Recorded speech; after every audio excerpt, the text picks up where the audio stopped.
ನಮಸ್ಕಾರ ಕರ್ನಾಟಕದ ಜನತೆಗೆ. ನಾವಿವತ್ತು ಗುಜರಾತ್ ಮತ್ತು ರಾಜಸ್ಥಾನ ಗಡಿಯಲ್ಲಿರೋ ಮಾನ್ಗಢಕ್ಕೆ ಬಂದಿದ್ದೀವಿ. ಗೋವಿಂದ ಗುರು ವಿಶ್ವವಿದ್ಯಾಲಯದ ವೈಸ್ ಚಾನ್ಸಲರಿಂದ ಹಿಡಿದು ಎಲ್ಲರೂ ನಮ್ಮ ಆಲ್ ಇಂಡಿಯಾ ಪ್ರೊಫೆಸರ್ಸ್ ಕಾನ್ಫರೆನ್ಸ್ ಬಂಜಾರದಲ್ಲಿ ನಡೀತಾ ಇದೆ. ಇದನ್ನು ಉದ್ಘಾಟನೆ ಮಾಡೋದಕ್ಕೆ ಇಲ್ಲಿ ಸ್ಥಳೀಯ ಸಚಿವರು, ಆದಿವಾಸಿ ಸಮುದಾಯದಿಂದ ಬರುವಂಥವರು, ಸ್ವತಃ ಒಬ್ಬ ಪ್ರೊಫೆಸರ್ ಆಗಿರುವಂಥವರು ಡಾಕ್ಟರ್ ಕುಬೇರ್ ದಿಂಡೇರ್ ಅವರು ಇಲ್ಲಿದ್ದಾರೆ. ಅವರು ಈ ಸ್ಥಳವನ್ನು ಈ ಆದಿವಾಸಿ ಸ್ಥಳವನ್ನು ಡೆವಲಪ್ ಮಾಡಿ ಗುರು ಗೋವಿಂದ್ ಅವರ ಈ ಜಾಗವನ್ನು ಡೆವಲಪ್ ಮಾಡಿರೋವಂಥವರು ಇವತ್ತು ಉದ್ಘಾಟನೆ ಮಾಡೋಕ್ಕೆ ಬರ್ತಾ ಇದ್ದಾರೆ. ಅವ್ರು ಏನು ಹೇಳ್ತಾರೆ, ಅವ್ರ ಅಭಿಪ್ರಾಯ ಕೇಳೋಣ. ಒಂದು ನಿಮಿಷ ಸಾಬ್, आपका अभिप्राय ये इसमें बारे में बताइए. सबको मेरा प्रणाम. आज खुशी की बात ये है कि पूरे देश के हमारे बंजार समाज के हमारे प्रबुद्ध और प्रोफेसर और हमारे गोविंद गुरु यूनिवर्सिटी के चेयरपर्सन, हमारे प्रिंसिपल अभय परमार सर और पूरी टीम आज पूरे 2 दिन का यहाँ वर्कशॉप है. मैं सभी को शुभकामनाएं देता हूँ. ये हमारी ऐतिहासिक भूमि है, मानगढ़ क्षेत्र. मानगढ़ क्रांति के महानायक और स्वातंत्र संग्राम के प्रणेता गोविंद गुरु के नेतृत्व में यहाँ 1507 हमारे आदिवासी शहीद सूरमाओं ने बलिदान दिया देश को आज़ादी दिलाने में.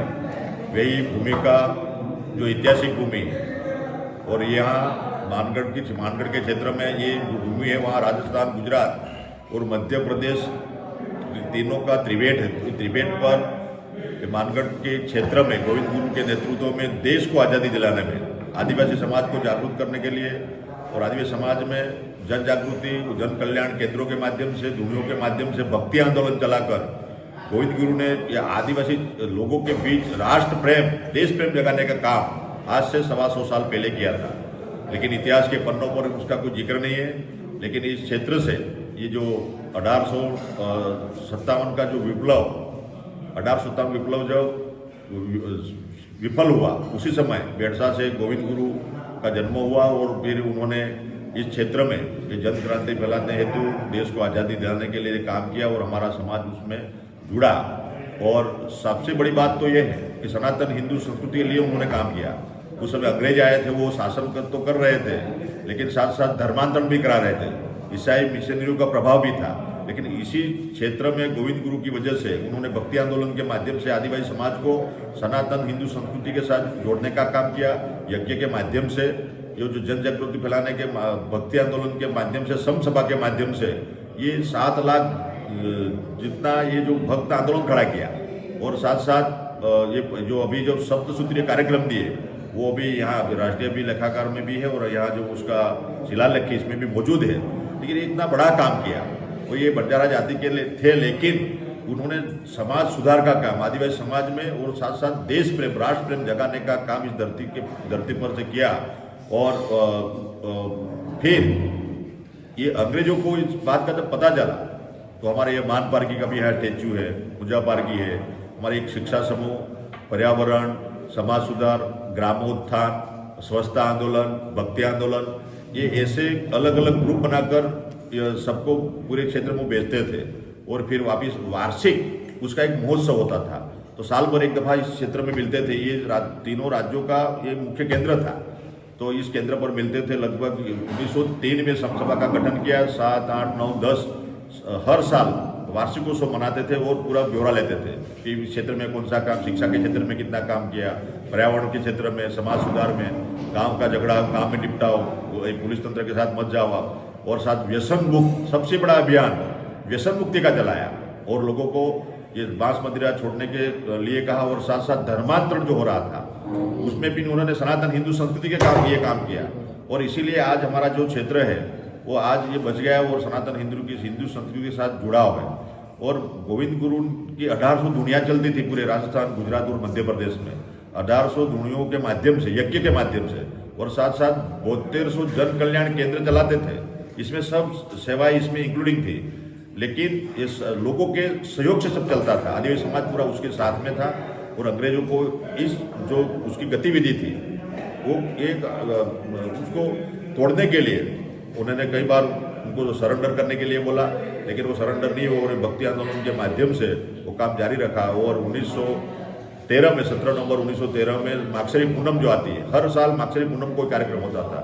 तो मागसरे पूनम पर वो यहाँ इकट्ठे हुए और उस वक्त ये जो हमारे अंग्रेज लोग राजस्थान, गुजरात और यहाँ के सब लोगों ने साथ मिलकर ये निहत थे हमारे जो आदिवासी समाज पर, जो गोलियां चलाई, तोपों से फायरिंग की, और इसमें राष्ट्रीय अभिलेखागार में आज भी इसका आंकड़ा मौजूद है। 1507 लोग यहाँ शहीद हुए और ये जलियांवाला बाग का हत्याकांड हुआ था 1919 में हुआ था। इससे ये तो बिफोर 7 साल पहले का हुआ था, लेकिन इतिहास में कहीं उसका नाम वो निशान नहीं था। लेकिन फिर हमारे जो गुजरात के मुख्यमंत्री नरेंद्र भाई मोदी साहब मुख्यमंत्री बने और हमने यहाँ इस क्षेत्र का इतिहास, हिस्ट्री दिया उन्होंने, और मोदी साहब ने फिर यहाँ जो 30 जुलाई 2012 को यहाँ गोविंद गुरु स्मृति भवन बनाया और राज्य कक्षा का 63वां वन महोत्सव का भव्य आयोजन यहाँ किया और 12,000 जितने यहाँ वृक्ष पौधे सब लगाए। और फिर यहाँ मोदी साहब आने के बाद इस क्षेत्र का इतिहास में आज नाम हुआ। और गोविंद गुरु क्या थे, क्या करते थे, आदिवासी समाज ने देश को आज़ादी दिलाने में जो योगदान दिया, बलिदान दिया, वो इतिहास को आज दुनिया के सामने, देश के सामने लाने का प्रयास माननीय नरेंद्र भाई मोदी साहब के माध्यम से हुआ। और फिर वो वड़ा प्रधान भी बने और देश के प्रधानमंत्री के तौर पर वापिस यहाँ आए। तो हमने भी मांग रखी है कि आने वाले समय में ये हमारा जो मानगढ़ क्षेत्र है वो राष्ट्रीय धरोहर घोषित हो। उसके हमारे राजस्थान, गुजरात और पूरे हमारे देश के सभी हमारे ट्राइबल लोगों की एक मांग है और वो मोदी साहब उसके बारे में जरूर वो सोच रहे हैं और आने वाले समय में ये राष्ट्रीय स्मारक भी घोषित होगा।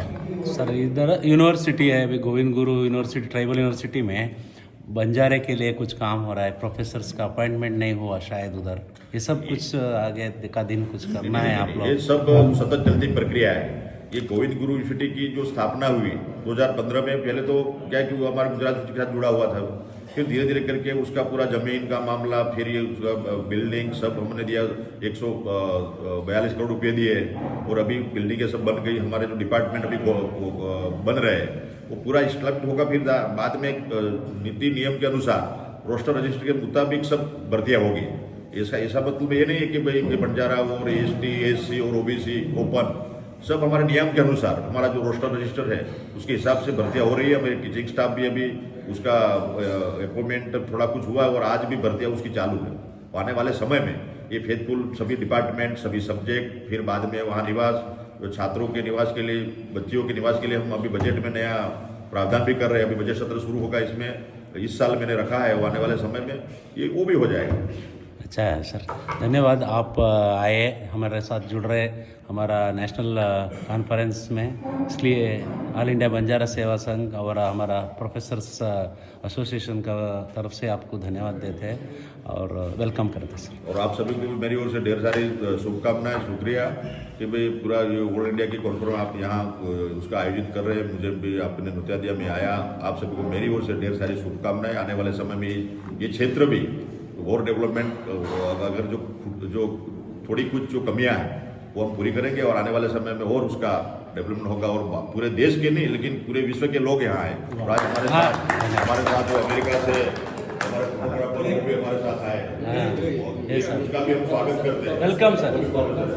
इस कॉन्फ्रेंस में वो भी जुड़े, उनका भी हम तहे दिल से स्वागत करते हैं। ಇಷ್ಟೊತ್ತು ಕೇಳಿದ್ರಲ್ಲ, ಇವರು ಈಗ ಸಚಿವರು ಒಂದಷ್ಟು ಆಶ್ವಾಸನೆ ಕೊಟ್ಟಿದ್ದಾರೆ ಬಂಜಾರರನ್ನು ಕೂಡ ನೇಮಕ ಮಾಡೋದಕ್ಕೆ ವಿಶ್ವವಿದ್ಯಾಲಯದಲ್ಲಿ, ಆದಿವಾಸಿ ವಿಶ್ವವಿದ್ಯಾಲಯದಲ್ಲಿ, ಆಮೇಲೆ ಇಲ್ಲಿ ಸ್ಥಳೀಯವಾಗಿ ಒಂದಷ್ಟು ಡೆವಲಪ್ ಮಾಡಿದ್ದಾರೆ, ಅದಕ್ಕೆ ಧನ್ಯವಾದ. ಮತ್ತೆ ಮಾತಾಡೋಣ.